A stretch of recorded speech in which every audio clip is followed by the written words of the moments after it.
पहिल्या दिवशी 207 टोकन झाले. हॅलो, पहिल्या दिवशी 207 आणि दुसऱ्या दिवशी 195 झाले. आता तुमच्या माहिती करता गेल्या वर्षी देखील आपण ज्याप्रमाणे सांगितलं त्याप्रमाणे वेळेवर सुरू करणं गरजेचं आहे आणि 6 वाजेपर्यंत गाडी पळवते. हॅलो,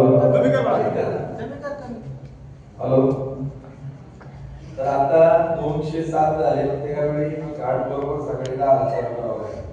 एका तासाला 25 टोकन झाले. अशा पद्धतीने म्हणजे 25 200 8 तास चालत 10 ते 6 8 तास होतात. तर बरोबर सकाळी 10 चालू होईल. सगळ्यांनी नोंद त्या ठिकाणी. यावेळी आम्ही मागच्या वेळी 50 गाड्या एका मध्ये लागत होते. आता 15 गाड्या राहतील याचं नियोजन केलेलं आहे. त्यामुळं मागच्या वेळी चालत होतं आम्ही बैल लावून घेतात, बरोबर ना.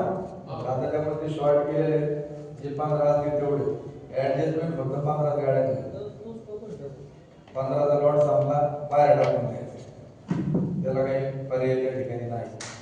फारला इमर्जन्सी असेल तेवढाच विषय, परंतु नंतर ती सबब चालणार नाही. बैल गाडाकडे लावायचा 15 गावच्याला सुद्धा गावची गाडी कशी पाहणार सगळी टोकन प्रमाणे ठरलेले.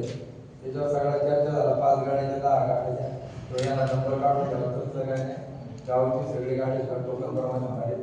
कारण गावाच्या नावाखाली पाहुणे राहू त्या ठिकाणी मध्ये आधी येतात. त्यामुळे वाद न होणे यासाठी आता बऱ्याच लोकांनी कागदपत्राची पूर्तता करत नाही. त्यामुळं आपलं जे डिपॉझिटची रक्कम अडकून राहते ते पैसे देखील आपल्याला परत रिटर्न मिळत नाही. म्हणून आता आम्ही डिपॉझिट 500च्या ऐवजी 1000 रुपये केलं.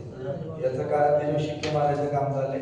तुम्हाला माहित नाही असं नाही, शिक्का मारलाय. बघू एक मिनिट वाचायला परत पहिल्यांचे फिटनेस प्रमाणपत्र न दिल्यास टोकन अनामत रक्कम परत केली जाणार नाही. आता बऱ्याच जणांचं म्हणणं असं होतं की नियम असे तुम्ही 500 घ्या आणि त्याच्या देवाला पावती भाडा 200 रुपये घ्या तुम्ही तिकडे राहणार. ते करायला काय आपण कोणी मोकळं त्या ठिकाणी नाहीये. तुमचं 1000 रुपये दर नाही, तुम्ही त्या ठिकाणी जर सर्टिफिकेट वगैरे नाही दिले तर ते तुमचे पैसे त्या ठिकाणी जप्त केले जातील. त्याच्यासाठी ती त्या ठिकाणी लिहिलेली आहे. जेव्हा असलं तरी चालू शिक्के सही शिक्केवर दिलं पाहिजे. हा, आता याच्या बाबत काही शंका आहे कोणाच्या आणि कागदपत्र काय पण द्यावायची कोर्टालाही करायला पाहिजे. सुप्रीम कोर्टाला आपलं समजा आपल्या डोकं सारखं दवाखाना आहे प्रत्येक गावात, त्याचं सही शिकायला दरकार पडणे ओरिजिनल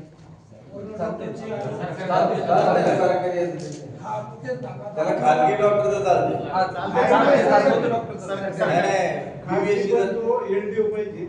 अहो तो जर समजा बीबीएससी डॉक्टर असेल तर नाही काय म्हणतात. प्रत्येक गावात सर्टिफिकेट नाही भेटत. प्रत्येक गावात ऑलरेडी आपण ना तिथे जेआरएस काढू, कलर फोटो जेवढे बघतात सगळे आपण सही शिकायला. आमचं एक मत होतं डॉक्टर इथं उपलब्ध ₹200 जर काढायला तुम्ही सोपं जाईल. आम्ही ते करणारच नाही. काय तुमच्या माहिती करता काय त्याचा प्रॉब्लेम यांनी पैसे घेतले तुझ्यासाठी ते आमच्या भानगडी करतो. नाही प्रत्येक गावात आहे तसं दवाखाना. ती गावची जत्रा आहे.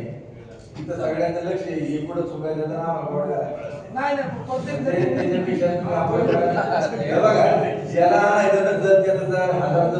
काय करायचं. बरोबर आहे. बरोबर आहे. एकदा तुम्ही मारवणार पैसे तुम्हाला लगेच मिळतील.